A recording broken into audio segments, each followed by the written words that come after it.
মানুষ আছে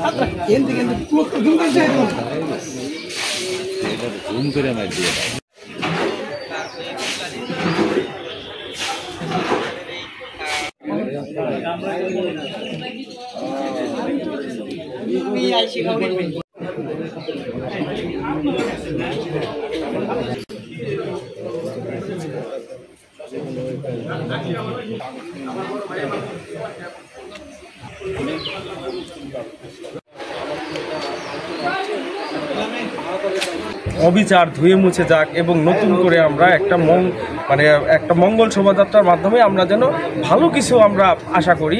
তো এই আমাদের যে মানবেন্দ্র ঘোষ, আমাদের মানিকগঞ্জের বিখ্যাত চিত্রশিল্পী, উনি কিন্তু ঢাকা বিশ্ববিদ্যালয়ের চারুকলার স্টুডেন্ট। তো উনি কিন্তু এই যে পালিয়ে যাওয়া ডাইনি শেখ হাসিনার ফ্যাসিস্ট, যিনি গণহত্যাকারীর দোসর, সেই শেখ হাসিনার মুখবই তৈরি করেছিলেন। তো তারই ধারাবাহিকতায় কিন্তু আওয়ামী লীগের যারা এখনো পালিয়ে আছে, বিভিন্ন সন্ত্রাসী দুর্বৃত্ত, তারাই তাদের ভিতরে আন্ডারগ্রাউন্ডে আলোচনা চালিয়ে যাচ্ছিল কিভাবে এই মানবেন্দ্র ঘোষকে ক্ষতিগ্রস্ত করা যায়। তো আমাদের কেন্দ্রীয় নেতৃবৃন্দ কিন্তু পয়লা বৈশাখের পূর্বেই আমাদের বলেছেন যে যেহেতু এই মানবেন্দ্র ঘোষ মানিকগঞ্জের সন্ত্রাস, এর সার্বিক নিরাপত্তা দেওয়ার দায়িত্ব মানিকগঞ্জ জেলা বিএনপির পরিবারকে আমাদের দিয়েছেন। তো আমরা তখন থেকে মানবেন্দ্র দার সাথে আমি ছাত্রদলের সভাপতি, আমার সাধারণ সম্পাদক, আমরা বিভিন্নভাবে যোগাযোগ রাখতেছিলাম যে দাদা আপনার কোনো বিপদ বা আপনার পরিবারের কোনো বিপদ আসলে আমাদেরকে বললেন।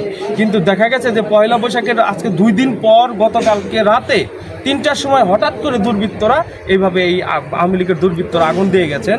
আর এই দুর্বৃত্তরা বাইরের কেউ নয়, কারণ এখানেই এই যে একটু আগাইলেই দেখা যায় যে আওয়ামী লীগের ফ্যাসিস্ট হাসিনার যে অবৈধ মন্ত্রী ছিল জাহিদ মালিক স্বপন, তার বাড়ি, তার যে ক্যাডার বাহিনী, যে ছাত্রলীগের সভাপতি ইমন সুমনের বাড়ি, তারপরে ইসরাফিল মুনায়েম আফসার সরকারের বাড়ি।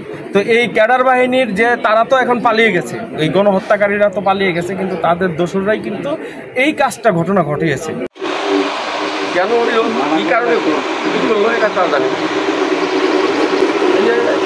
তদন্ত করে নিয়ে বিচার জানি করে।